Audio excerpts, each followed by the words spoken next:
Sinto-me um cidadão europeu, assim como me sinto espanhol. Mas não sinto que seja tratado como um cidadão. É como se eu não tivesse voz nem voto.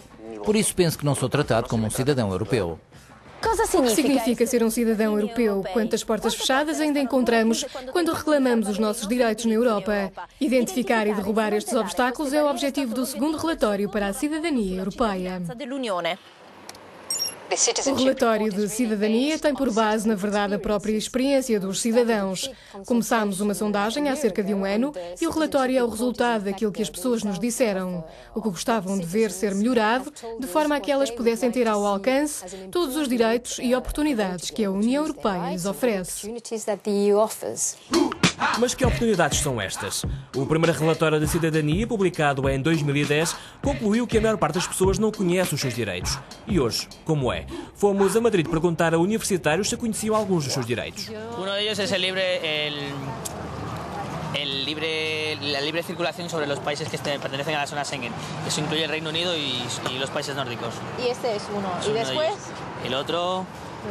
¿Hay más? ¿Son muchos? Sí, hombre, tiene que haber más de uno. Tenemos un desconocimiento general. Sí, bastante. Estamos en Europa, pero realmente no conocemos.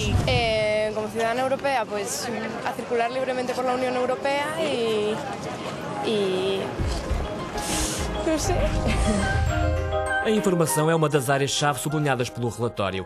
Informar é crucial para promover a participação política quando estamos a um ano das próximas eleições europeias.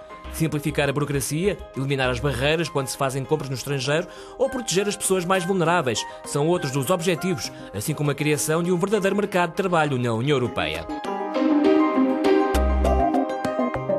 O trabalho é um dos setores onde as pessoas menos se sentem europeias. Os estágios, por exemplo, ao invés de ajudarem os jovens, muitas vezes acabam sim por atrasar a entrada no mercado de trabalho. Espanha, neste particular, é um dos piores exemplos na Europa. Há 26 milhões de desempregados na Europa. Mais de 6 milhões são espanhóis. Em Portugal, o número de desempregados subiu em 2013 para 950 mil. 42% são jovens. A Grécia tem a pior taxa. Mais de 64% dos gregos estão sem trabalho. A Espanha surge logo a seguir. É dramático, e ainda mais entre os jovens, que representam mais de 57% dos desempregados espanhóis. Cada vez há mais pessoas a serem encurraladas em trabalhos precários, sem estabilidade. As preocupações aumentam, em especial no que toca ao problema que está a ser criado pelos aparentes falsos estágios. Fomos a Madrid ao encontro de Jorge. Ele formou-se como professor, mas não consegue mais do que andar de estágio em estágio. Tenho 25 anos, acabei a universidade com 22, mas nunca consegui um verdadeiro contrato de trabalho. Apenas trabalhei como voluntário aqui em Espanha e também no estrangeiro, naquilo a que podemos chamar estágios de formação ou contratos à experiência. Ou com o que aqui em Espanha se conhece como becas de formação ou contratos de prática. Ou estamos em casa sem ganhar dinheiro, sem podermos ser independentes, nem casar, sabe-se lá até quando, ou trabalhas num regime de semi-escravatura. Mas é claro que não lhe vão chamar escravatura, chamam-lhe sim formação, período à experiência ou estágio.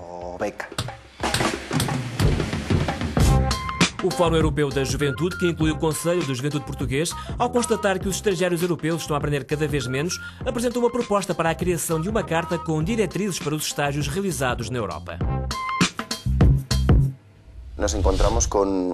Confrontamos-nos com um sistema que devia ajudar à formação dos próprios jovens.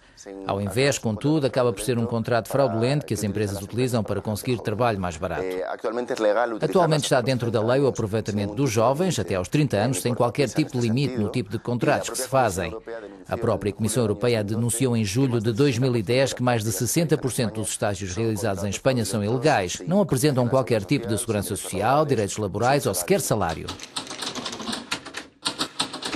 O que vemos em Espanha é que os jovens são forçados a emigrar. É a única porta que se abre, mas isso para mim é um erro. Que passos estão as instituições europeias a dar para acabar com este fenómeno? A resposta é-nos dada por Natalie Stockwell, da Comissão Europeia. Por enquanto, as regras não são muito claras. Cada Estado-membro aplica as suas regras. Mas a ideia é conseguirmos criar um quadro de qualidade com um mínimo de critérios daquilo que deve ser um estágio em termos de contrato, remuneração e interesse do trabalho em causa. Um estágio não deve ser apenas um trabalho mal pago. Com a crise, os imigrantes comunitários na Alemanha aumentaram para o valor mais alto desde 1995. Só os espanhóis são mais 45%. O mercado de trabalho europeu é uma realidade, mas a relação entre migração e trabalho precário é uma preocupação.